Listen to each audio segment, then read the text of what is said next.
Okay, so this is part 2 of history, right? All right, and I'm trying to keep these ones short, or shorter than the half an hour, because of the fact that I know most of you guys glaze over on me after about 10 minutes. So, in this case, we're going to say, okay, we know the census says that only white Americans, only Anglo-Saxon white Americans are citizens of this country. Native Americans are not citizens in their own country. If this sounds familiar, that is what Palestinians are in Israel.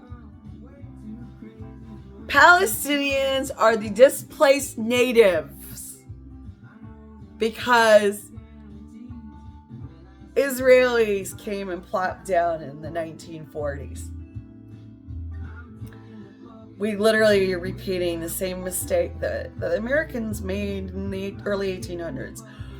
We basically made it so only white Anglo-Saxon men and white Anglo-Saxon women and their children. And nobody cared about the blacks, the natives, the Chinese that the Brits had brought over here to build railroads and that British companies were still bringing. Oh yeah, because you know how it is. We've got Starbucks in China. Why? Oh my God. McDonald's, Levi's. Yeah. Seriously, they sell this stuff in Peking and Shanghai. I think the last count was 6,000 stores for Starbucks in China. Companies thrive whether or not our governments do or not. Thank you, the British Crown of colonization. Yeah. So the British companies brought over a lot of Chinese in 1830s, 1840s, 1850s. And all of them were just classified as colored. Nobody cared about immigration. Immigration did not exist. They didn't give a shit. They were getting overwhelmed. They weren't worried about being overwhelmed by anybody that wasn't white enough, because only white Anglo-Saxon Protestants were intelligent.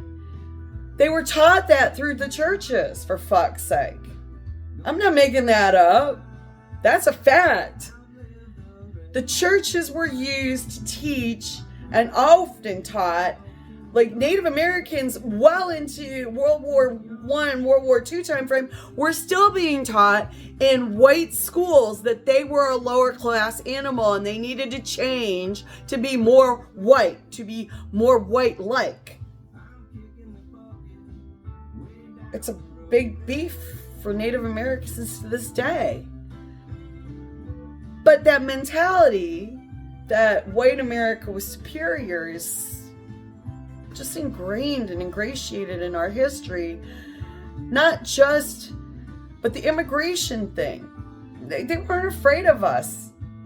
And when I say us, I'll get to that, because they're afraid of Eastern Europeans too.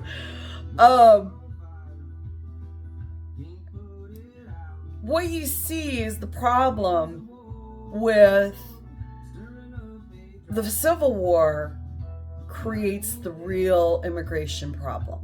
Up until that, they're just counting. They don't even care.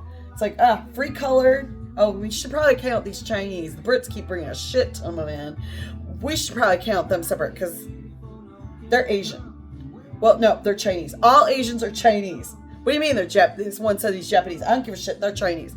We don't even care that they're Japanese until the 1890s. Then we start caring about that. But we're not creating immigration laws at all until after the Civil War. And I think the Civil War is where all of a sudden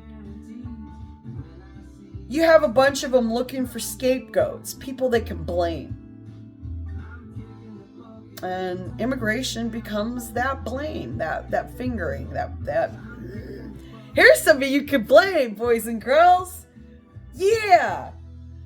And so we don't have an immigration law until the 1870s. And in 1870, the very first immigration law that takes place, if we want to call it the first, because that Sedition Act and Alien Act really was more about preventing loyalists from Britain than anybody else. They didn't care about the rest of them. They didn't care about slaves. They didn't care about Chinese. They didn't care about nobody. That was nobody. We don't care.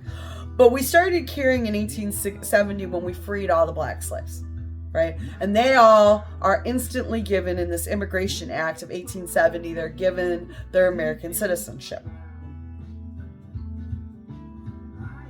Up until that point, they really didn't know if they were citizens or not. Nobody had given them citizenship officially yet. Because in white America's mind pre-Civil War, nobody, not even Native Americans, were citizens of the United States of America. Holy shit, right? I'm going to leave you on that one because I think it's a lot to digest, and that's only 5 minutes into this one. Go fucking figure.